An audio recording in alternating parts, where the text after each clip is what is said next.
Most of us gain weight as we age, and we gain weight because we regularly overeat. We don't want to overeat, and often we are not even aware of it. So why do we do it? In this video, I will share with you the research that has identified 10 major triggers of overeating.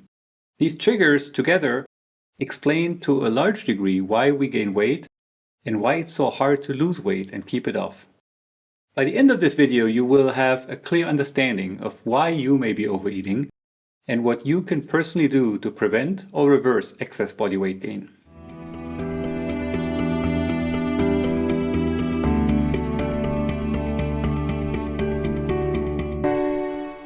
Welcome to Nourished by Science on YouTube. My name is Mario, and in today's video we will look at the 10 key factors that have been shown to trigger overeating and increase calorie intake.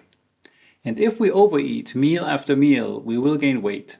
And that is even though, believe it or not, our bodies defend against weight gain almost as much as against weight loss. Understanding and minimizing the factors that can make us overeat is therefore our best chance of preventing weight gain, and it's also an essential step to losing some weight if we carry extra body fat, particularly if we want to have a chance to keep it off. Make sure to watch to the end of this video where I will share how I minimize my exposure to these 10 triggers by following 3 simple rules that prevent overeating and weight gain. Here we go. Trigger number 1, sleep deprivation. We have a lot of evidence that not getting enough sleep increases calorie intake and leads to weight gain. What sleeping enough means is certainly different from person to person, but it's usually assumed that someone sleeping 7 to 8 hours a night is getting enough sleep, while less than 7 hours is considered too little. In observational studies, people who do not sleep enough tend to weigh more and also gain more weight over time than people who sleep enough. We also have more than 50 randomized controlled trials in which participants were experimentally sleep restricted, and pretty consistently. Even just 1 or 2 nights of restricting someone's sleep duration can measurably increase how hungry they are throughout the day and how much food they spontaneously eat.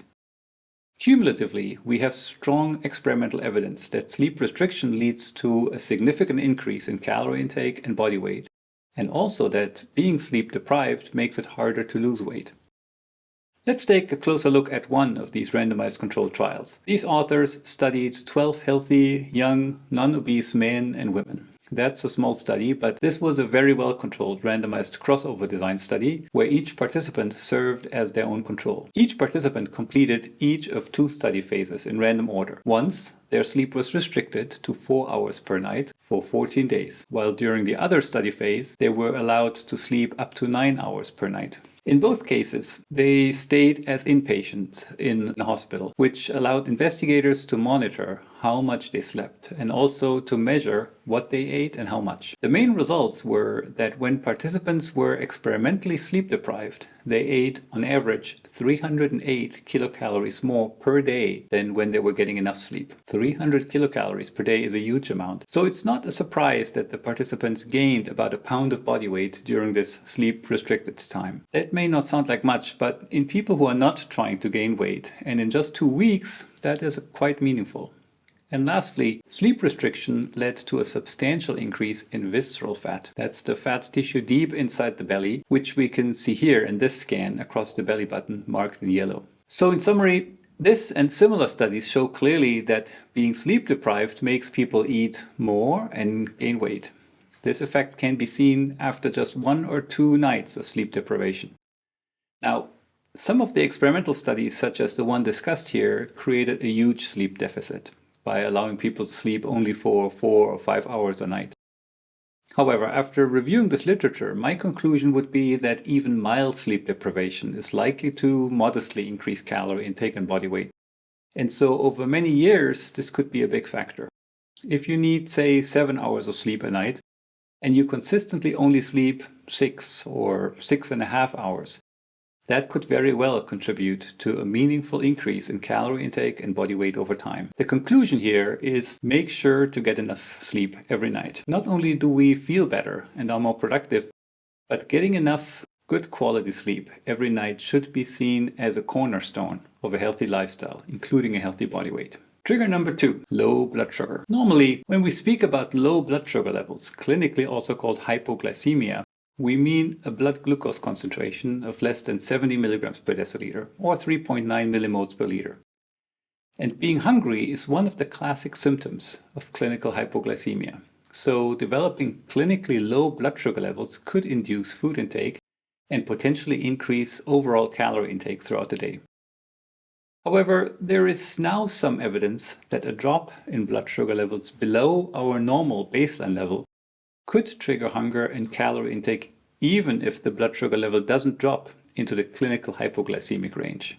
For example, let's assume your normal fasting blood sugar level is 90 milligrams per deciliter. You eat breakfast and your blood sugar level rises, and then ideally it drops back to baseline. One study shows that if the blood sugar level after a meal drops below the baseline value, then the person gets more hungry sooner, eats sooner and more, and has a higher calorie intake throughout that day. The more the blood sugar level drops below baseline, the hungrier the person gets, and the more calories they eat. And that's the case even if the blood sugar doesn't drop below the 70 milligrams per deciliter or 3.9 millimoles per liter that would qualify as clinical hypoglycemia. There's another feature of the blood sugar response after a meal that seems to affect when we feel hungry again. And that is if the blood sugar level drops at a particularly rapid pace. So imagine that you eat breakfast, your blood sugar rises a lot, and then drops very rapidly back to baseline or even lower. In a case like that, there are some data to suggest that this period of rapidly falling blood sugar levels could trigger you to become hungry and look for food. So when do we see this pattern of rapidly falling blood sugar levels or dips in blood sugar below our baseline level? We see it almost exclusively in response to highly glycemic meals that trigger a sharp rise in blood sugar. Because when our blood sugar rises quickly and a lot, our pancreas responds by producing large amounts of insulin to deal with all of the glucose. And because insulin leads to the removal of glucose from the blood, a lot of insulin can lead to a drop in blood sugar levels that is quite rapid and may also go too far. In a case like that, both the rapid drop and the dip in blood sugars would be expected to trigger feelings of hunger, which may lead to food intake. If the person then eats another highly glycemic meal, then the entire cycle may start again and trigger another meal 2 to 3 hours later. So what should we do to prevent this? Well, I think the key is to prevent the initial blood sugar spike from developing, and the goal should be to keep blood sugar levels relatively steady throughout the day. I mentioned that such blood sugar spikes are almost always the result of eating a highly glycemic meal. What does highly glycemic mean? Well, it means rich in carbohydrates for one, but more specifically rich in carbohydrates that are rapidly absorbed, meaning that they have a high glycemic index. Examples of high carb foods that also have a high glycemic index would be drinks rich in sugar, such as soda or a meal, say a toast with jam, a sugary cereal, cake, white rice or potatoes. To prevent blood sugar from rising too much too quickly, one option could certainly be to cut out all high carb foods and follow a low carb diet. If our meals consist mostly of protein and fat, then our blood sugar levels will be much more stable throughout the day. And if blood sugar levels are stable, this also means we don't need nearly as much insulin, and the risk of insulin driving our blood sugar levels down too rapidly or too much is very much diminished.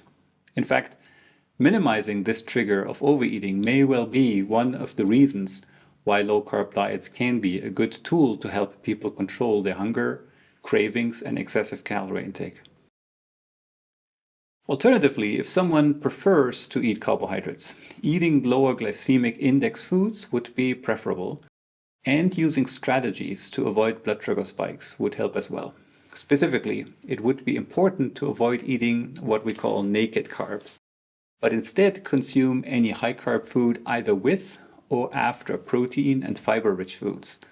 So for example, rather than having a piece of cake by itself in the middle of the afternoon, you could have the cake as a dessert after lunch, where maybe you had salmon and roasted vegetables for lunch, protein and some fiber-rich vegetables.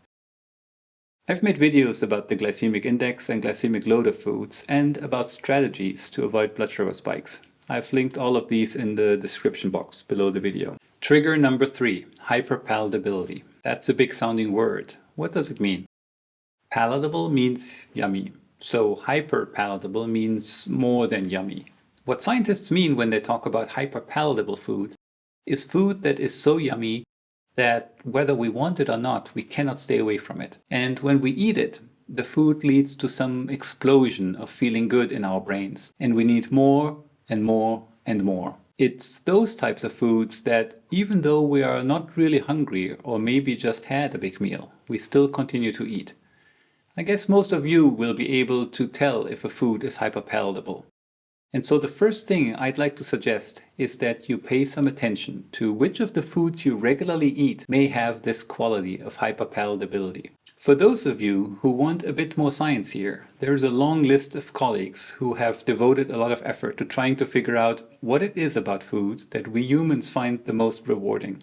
My colleague Adam Dranowski, for example, has published several studies showing that humans find fatty foods such as heavy cream pleasant, and they also find sugar pleasant, but what they really like is a combination of fat and sugar. In research, we often call the pleasure we perceive when we eat a food the food reward, and it's thought to be a key driver of overeating. This is similar to research done by Dana Small, who has also done work to demonstrate that the combination of fat and carbohydrates, specifically sugar, is more rewarding than either alone. So we've known for a long time that the combination of fat and sugar in particular is very highly rewarding, and that we humans tend to overeat foods that combine fats and sugars in the right proportions. Another colleague, Tara Fazino, has taken this a step further. Tara and her group have come up with objective criteria to identify hyperpalatability. This work is in an early stage, so the exact definitions may change in the future, but she suggests that hyperpalatable foods tend to fall into one of 3 categories. The first category is the combination of fat with simple sugars. That is exactly what we just discussed. Examples here include cake, ice cream, or brownies. Second category is characterized by a high content of fat combined with a high content of salt. Example of these fatty and salty foods include bacon, hot dogs, or pizza. And the third category includes foods characterized by a high content of carbohydrates and salt, such as breads, crackers, pretzels, or biscuits. In general, what we can see is that hyperpalatable foods include combinations of at least 2 factors, each of which by itself makes a food moderately palatable. A book I can recommend on this topic is Salt, Sugar, Fat by Michael Moss, in which he explains how food companies used this knowledge about food reward and hyperpalatability to design foods with the right combinations of salt, sugar, and fat to make us buy and eat more of these foods. My suggestion here is to watch out for these foods that meet these criteria or that just make you feel like you cannot stop eating them, even though you know you are no longer hungry. And note that while many of these are processed foods coming from a package, these could also include foods you cook or bake at home. Trigger number 4 is a soft texture. Research studies show pretty clearly that in the context of a meal, people eat a lot more calories if the food they're eating has a soft texture that requires little chewing, all other factors being equal. The simple conclusion here is to eat preferentially hard-textured foods that require chewing. This is likely one of the many benefits of eating whole foods that are unprocessed or minimally processed. Whether it's meat, broccoli, salad, or nuts, all of these require a lot of chewing. Higher calorie intake from meals with a soft texture may be partly related to the next trigger, and that is trigger number 5, a fast eating speed. Maybe not a big surprise here, but definitely worth mentioning is that if we eat fast, we eat more calories. That may be related to the fact that the various satiety signals that cause our brains to realize that we've had enough do take some time to respond to the food we're eating. And if we eat very fast without any pauses, we will manage to eat more calories before our brain registers that we're full. The concrete suggestion here is to be mindful of your eating habits. Sit down to eat, maybe have a conversation while you're eating, eat slowly and chew your food well, and take at least a short break between helpings or courses. If you eat a plateful of dinner fast, you could almost certainly immediately have another plateful. Still, if you take a break, just a few minutes, you may realize that you are actually comfortably full already, or maybe you just need another few bites rather than another full plate. Trigger number 6, larger serving sizes. Most people have heard about this one, but it's worth repeating. If you just ask people to eat to satiety, they eat substantially more calories if the food is served in large portions.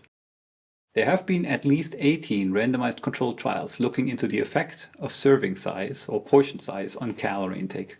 Let's just take a look at one representative example. Here, the investigators asked about 50 men and women to come into the research clinic on 4 different days. Each time they were served mac and cheese and were asked to eat as much or as little of these as they wanted. The only difference between the 4 clinic visits was that the mac and cheese were served in different serving sizes, either 500 grams, 625 grams, 750 grams, or 1000 grams, in random order. Each time, participants ate less food than they were served. See here on the left y-axis, when they were served a 500-gram portion, they ate about 320 grams of the food, so they could have easily eaten more. And what we can see is that just serving a bigger portion of the mac and cheese triggered greater food intake in these participants. On average, participants consumed about 270 kilocalories more when served a 1000-gram serving of mac and cheese compared to a 500-gram serving. The interesting part is that there was no difference in feelings of satiety and hunger after these meals. So in all cases, participants supposedly ate until they were comfortably full. From this research, we can conclude that all-you-can-eat buffets are not a great idea and that we should avoid serving large portions, probably not just on the plate, but also in the serving bowls on the table right in front of us. Trigger number 7, liquid calories. We have very strong evidence that people tend to eat more calories in a meal if that meal contains liquid calories in the form of sugar-sweetened or alcoholic beverages. Several randomized controlled trials demonstrate that liquid calories are mostly consumed on top of whatever calories you would normally eat. As in this example here, if someone is served the same meal a few times, they tend to eat the same number of calories from this meal, around 600 kilocalories in this case. And that is independent of whether they are served water with the meal or a glass of soda or a beer, which each contain 150 kilocalories. This means that the person would consume the soda or beer calories on top of the calories they eat in the form of solid foods. Their total calorie intake would be quite a bit higher if their meal contained such liquid calories. And that effect seems to persist over time, such that people who regularly drink sugar-sweetened or alcoholic beverages tend to gain weight over time. This is an important concept, and in my opinion, reducing the consumption of sugar-sweetened and alcoholic beverages is one of the lowest hanging pieces of fruit if someone wants to prevent or reverse weight gain and improve their general health. For more detail, check out the dedicated video I've made about this topic. This brings us to trigger number 8, a low satiety per calorie. As I've explained in more detail in the last video, how many calories we need to eat in a meal until we feel comfortably satiated is largely related to the protein percentage, the fiber content, and the energy density of that meal. In other words, a meal tends to be more satiating per calorie consumed if it has a higher protein percentage, a higher fiber content, and a lower energy density. I also shared the Nourished by Science satiety score of foods that combines these 3 factors into a single number from 0 to 100, 100 indicating the most satiating food. This score suggests that we can make our meals a lot more satiating if we base them on foods from 2 categories of highly satiating foods. The first category of highly satiating foods are those that have a high fiber content and a low energy density, such as all kinds of vegetables, greens, lettuce, mushrooms, berries, and to some degree fruit. Whole fruit, that is, not fruit juice. The second category of highly satiating foods are protein-rich foods, including legumes, seafood, unprocessed meat, eggs, Greek yogurt, and cottage cheese. If you focus most of your meals around combinations of foods from these 2 categories, you are doing a lot of things right. One whole food rich in protein plus one whole food rich in fiber that also has a low energy density. Examples would be a piece of meat, fish, omelette, or tofu with a large mixed salad or some sautéed vegetables, or a bowl of Greek yogurt or cottage cheese with some berries or fruit. Or you'll add some legumes such as beans and lentils to a meal. These are fairly rich sources of protein and fiber, and they also have a low energy density. For more detailed information about the satiety score and the role of protein, fiber, and energy density in modifying how satiated we feel, please view the last video. I have left a link in the description box below the video. Trigger number 9.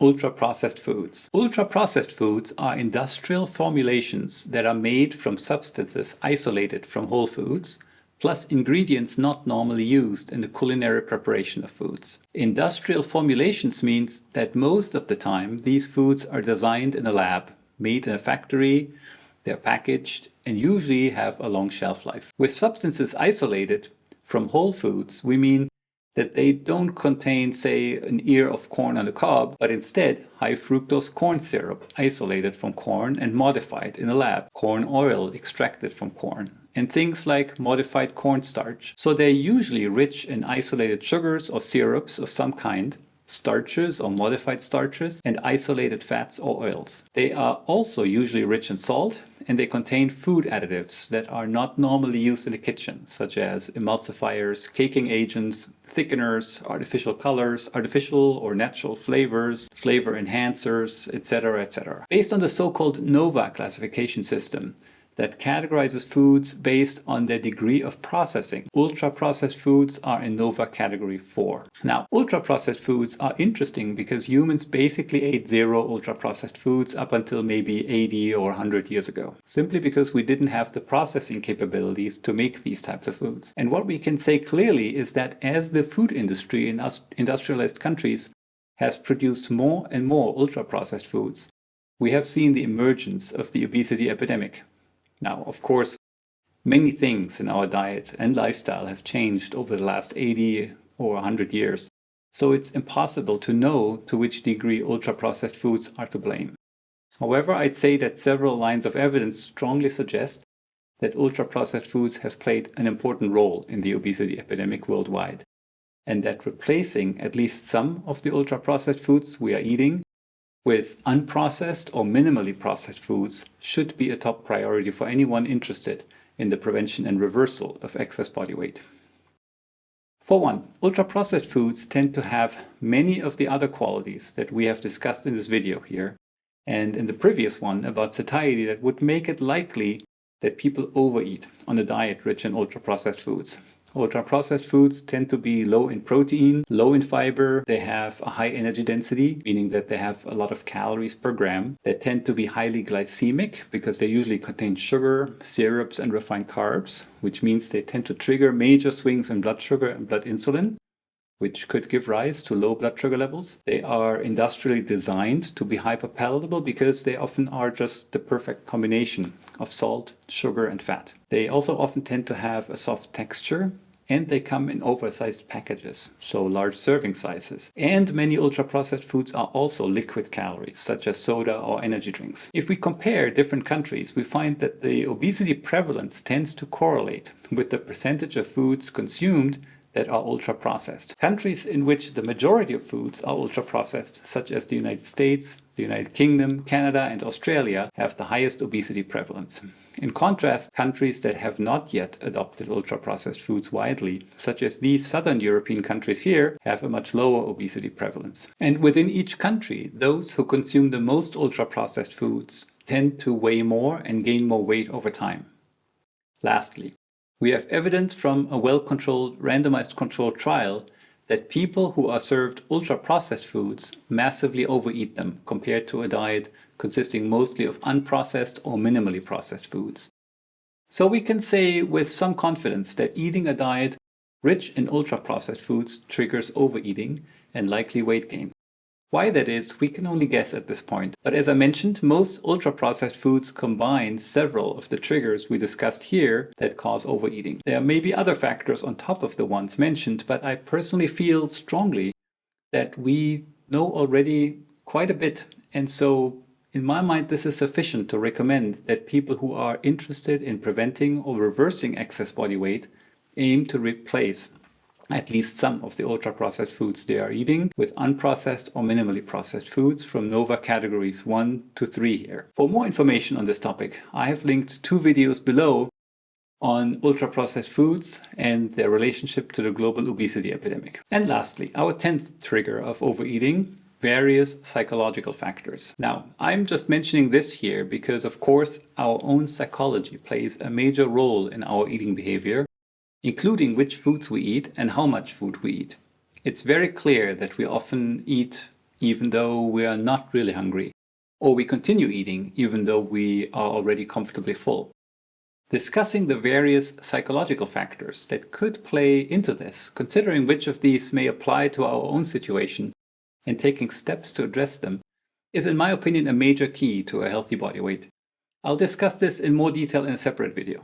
For now, let me close by sharing how I use this information. I have 3 fairly simple rules. First, I do not regularly consume ultra-processed foods, sugar-sweetened or alcoholic beverages, or treats, such as potato chips, candy, or ice cream. My view here is that it's fine to enjoy any of these as an occasional treat, but I try not to make the consumption of any of these foods or drinks a regular habit. Second, I incorporate a good portion of protein and a large portion of fiber-rich vegetables into most of my meals to make these more satiating per calorie. Important here is also to limit sources of concentrated empty calories, such as added fats, oils, sugars, and syrups. And third, my goal is to sleep 8 hours every night. This is the hardest one for me to achieve regularly because I'm a bit of a night owl, but I consciously make an effort to go to bed on time. So these are 3 fairly straightforward rules. One thing that's neat about these rules is that directly or indirectly they minimize our exposure to 9 of the 10 triggers of overeating we discussed in this video.